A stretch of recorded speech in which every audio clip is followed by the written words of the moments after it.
एक मामूली सा गाय चराने वाला चरवाहा चबूतरे पर खड़े होकर राजा को ललकारता है, उसे अपशब्द कहता है। ये उस रहस्यमयी चबूतरे की ही करामात है या कुछ और? चरवाहे और उस रहस्यमयी चबूतरे की पूरी बात राजा भोज अपने दरबार में उपस्थित सभी सदस्यों को कह सुनाते हैं। राजा भोज की बात सुन दरबार में उपस्थित ज्योतिषी बोले, राजन, ये तो कोई चिंता करने वाली बात नहीं है, बल्कि ये तो शुभ संकेत है। महाराज, हमें तो लगता है बहुत जल्द आपको कुछ बहुत बड़ा हासिल होने वाला है। ज्योतिष की बात सुन राजा भोज हैरानी के साथ साथ खुश भी हुआ। वो कुछ बोलता इससे पहले ही दरबार में मौजूद विद्वान पंडित भी बोल पड़े, महाराज, ज्योतिषी बिल्कुल ठीक कह रहे हैं। आपको उस चबूतरे की खुदाई करके देखनी चाहिए, वहाँ आपको कुछ बहुत बड़ा मिलने के संकेत है। पहले ज्योतिषी फिर पंडित की कही बात सुन राजा भोज को भी ये विश्वास हो गया कि हो न हो उस रहस्यमयी चबूतरे के नीचे कुछ तो जरूर है, अवश्य ही वहाँ खुदाई करवाकर देखनी चाहिए। राजा ने तुरंत अपने राज्य के सभी बेलदारों को वहाँ जाकर खुदाई करने के निर्देश दिए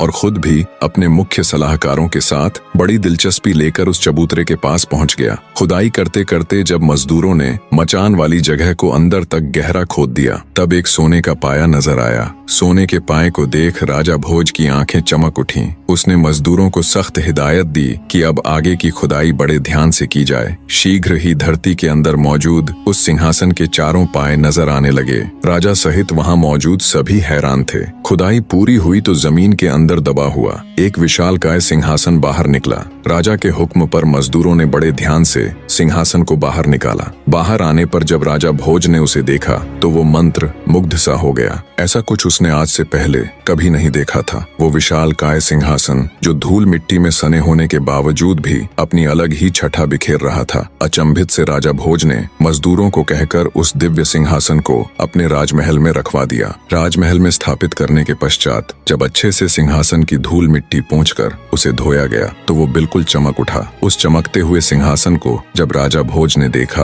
तो उसका मुंह खुला का खुला रह गया। जिस किसी ने भी उसे देखा वो बस उसे देखता ही रह गया। उसकी चमक ऐसी थी कि उसे एक नजर देखे तो आंखें चौंधिया जाएं। वो विशालकाय सिंहासन किसी अजूबे से कम नहीं लग रहा था। ऐसा लग रहा था जैसे उसे किसी कारीगर ने नहीं बल्कि खुद उस ईश्वर ने तराश कर अपने लिए ही बनाया हो। उसके चारों तरफ 8-8 पुतलियां थीं। हर एक पुतली अपनी अलग ही छठा बिखेर रही थी, पर कुछ जगहों से उसके दिव्य रत्न हट गए थे। राजा भोज ने तुरंत अपने शिल्पकारों को हुक्म दिया कि जितना भी धन चाहे ले लो, जितने भी रत्न चाहिए ले लो, पर जल्दी से जल्दी इस सिंहासन को तैयार करो। लगभग 6 महीने में देश के कोने कोने से हूबहू सिंहासन में लगे हुए रत्नों जैसे ही रत्न खोजकर शिल्पकारों ने उस सिंहासन को पूरी तरह तैयार कर दिया। पूरी तरह तैयार होने के बाद जब राजा सिंहासन देखने आया